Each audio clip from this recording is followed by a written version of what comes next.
আসসালামু আলাইকুম। আমি ডাক্তার এইচ.এম. আউয়াল আবেদিন, ফিজিওথেরাপিস্ট, শার্ক স্কলার।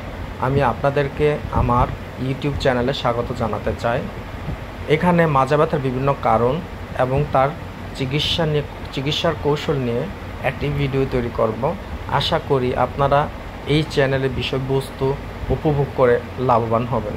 বিশ্বের ৭৫ থেকে ৮৫% মানুষ জীবনে কোনো না কোনো সময়ে মাজা ব্যথায় ভোগেন। ৩০% মানুষ দীর্ঘমেয়াদী সমস্যায় ভোগেন। মাজা ব্যথার প্রধান কারণ অতিরিক্ত পেশির টান।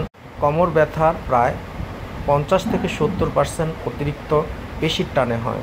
মাজা ব্যথার প্রায় ২০ থেকে ৩০% ডিস্কের সমস্যার জন্য দায়ী। অস্বাভাবিক ভুল অঙ্গভঙ্গি। দীর্ঘক্ষণ বসে থাকা বা ভুল অঙ্গভঙ্গি বসার কারণে প্রায় ১০ থেকে ২০% মানুষ ক্ষতিগ্রস্ত হয়। আর্থ্রাইটিসের কারণে প্রায় ১০ থেকে ১৫% রোগী ক্ষতিগ্রস্ত হয়। এবং হাড়ের সমস্যা। অস্টিওপোরোসিস বা হাড়ের সমস্যার কারণে প্রায় ৫ থেকে ১০% মানুষের মাজা ব্যথার কারণ হিসাবে চিহ্নিত করা হয়। মাজা ব্যথার প্রধান লক্ষণ: ব্যথা, কোমর বা পিঠের তীব্র ব্যথা প্রায় ৭০ থেকে ৮০% রোগীর ক্ষেত্রে দেখা দেয়। ২ নম্বর হচ্ছে যন্ত্রণা। মাজা ব্যথা থেকে পায়ের দিকে প্রায় ২০ থেকে ৪০% রোগীর হয়।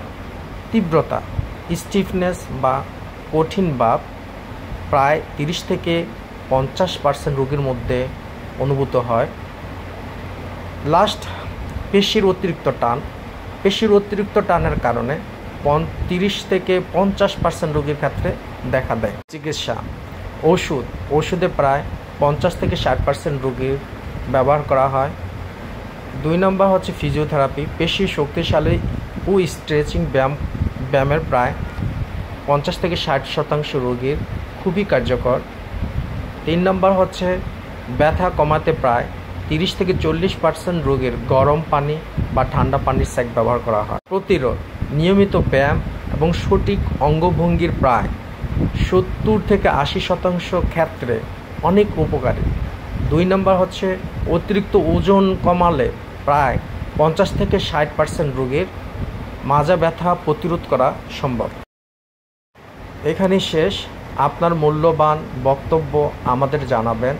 যদি আমার ভিডিওগুলো নিয়মিত দেখতে চান, দয়া করে সাবস্ক্রিপশন করুন এবং বেল আইকনে ক্লিক করুন।